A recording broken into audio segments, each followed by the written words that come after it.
Hello students, today's topic is motion of a cylinder rolling without slipping on an inclined plane।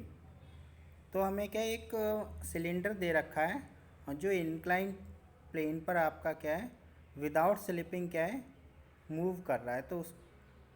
तो हमें क्या है इसकी motion देखनी है, ठीक है। तो इसका एक्सेलेरेशन फाइंड करना है हमें, फ्रिक्शनल फोर्स कितना लगेगा, ठीक है। ये चीज़ हमें क्या है फाइंड करनी है। तो यहाँ पे आपका ये मान लो आपका कोई सिलेंडर है आपका, ठीक है। विदाउट स्लिपिंग ये क्या है डाउनवर्ड डायरेक्शन में ये क्या है मोशन कर रहा है, ठीक है। तो नीचे की ओर जब मोशन कर रहा है तो ऊपर की ओर आपका क्या लगेगा, एक फ्रिक्शनल फोर्स लगेगा। तो जो फोर्स हमारा क्या है, जो आपका सिलेंडर की जो सरफेस है और जो इंक्लाइन प्लेन की जो सरफेस है उसके बीच में जो फ्रिक्शनल फोर्स है वो हमने मान लिया है F S. If the mass of the cylinder is M so that the weight is acting in the downward direction, तो वेट आपका एम जी हो जाएगा। रिएक्शन हमने मान लिया आर, वेट एम जी के हमने क्या है कंपोनेंट ब्रेक कर लिए हैं। मान लिया ये इंक्लाइंड जो आपका प्लेन है वो हॉरिजॉन्टल से थीटा एंगल पर है, तो वेट के जो कंपोनेंट होंगे, एक कंपोनेंट हो जाएगा आपका एम जी कॉस थीटा और दूसरा हो जाएगा ये M G sine theta.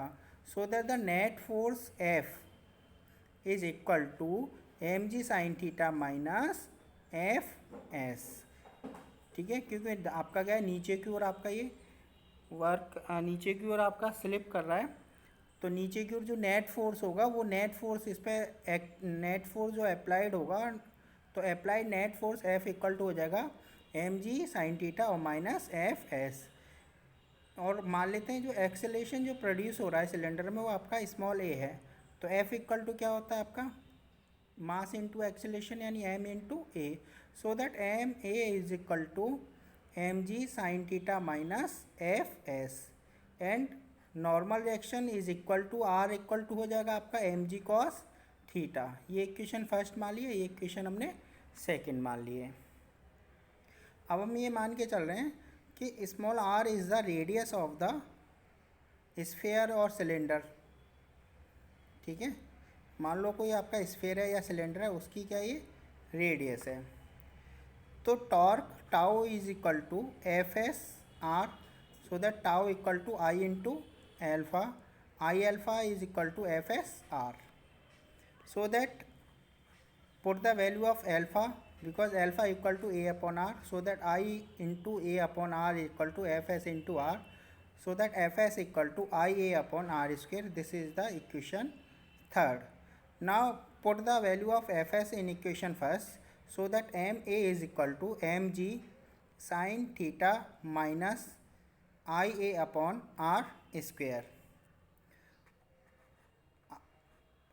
Now MA plus IA upon R square equal to mg sin theta, इनमें से आपका A कॉमन आ जाएगा, तो A into M plus I upon R square equal to M G sine theta. So that A is equal to M G sine theta upon M plus one I upon R square. This is the equation 4 for the cylinder I is equal to half mr square, so that A is equal to mg sin theta upon m plus half mr square upon r square।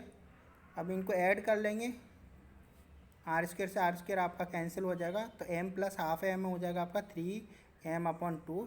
So that A is equal to M G sine theta upon 3m upon 2 आपका ऊपर पहुंच जाएगा। So that acceleration of the cylinder is equal to 2 upon 3 g sin theta. This is the equation 5. Now from the equation third put the value of A. In equation third put the value of A, so that Fs is equal to I upon R square into 2 upon 3 g sin theta। 2 से 2 आपका cancel हो जाएगा, I की value put कर देंगे हम M R square, तो R से R स्क्वेयर आपका कैंसिल हो जाएगा। So that Fs equal to 1 upon 3 M G sin theta, so that mu s equal to fs upon r, so that 1 upon 3 mg sin theta upon r की value रखेंगे mg cos theta। तो M G से M G आपका cancel हो जाएगा, तो mu S is equal to 1/3 tan theta. Thank you.